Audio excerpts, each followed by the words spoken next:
You make this distinction between anti-Zionism and anti-Semitism. Why is that useful?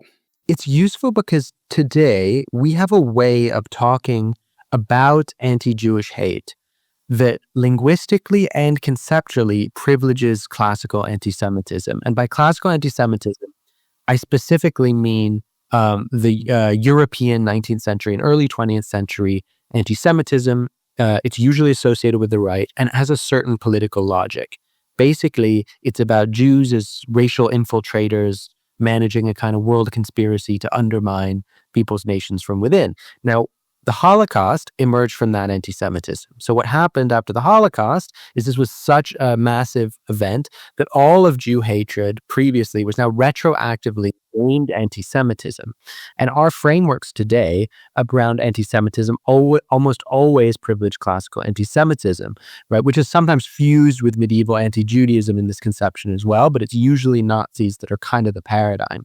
And so in any definition, right, whether it's the IRA, which is what most Jews prefer because it's more clear about anti-Israel rhetoric, or the JDA, which is basically that definition, the Jerusalem Declaration of Anti-Semitism, which is what anti-Zionists prefer because it legitimizes anti-Zionist violence as resistance or as critique, or the Nexus, which is kind of a slightly in between, one could say, and is a newer definition. All of these definitions of anti-Semitism say this one thing. They actually all share this point.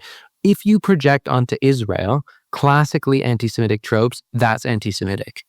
And so what that means is when we play this game of when does anti-Zionism cross the line into anti-Semitism, when does it become anti-Semitism, what we're actually asking for is to show that anti-Zionism is sort of a bottom anti-Semitism, or it has to be recognizable as classical anti-Semitism to be seen as a bigotry.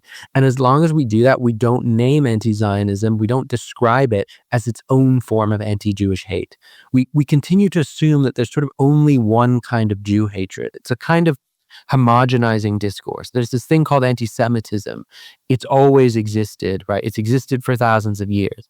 And yes, Jew hatred has existed for thousands of years, but there's a lot of historical complexity and simplicity and an inability to see what's happening around us every single day, which is anti-Jewish violence that is based on anti-Zionism, that is based on calling Jews colonizers, Jewish supremacists, and genocidal, and not on calling Jews Semitic race infiltrators of our European nations.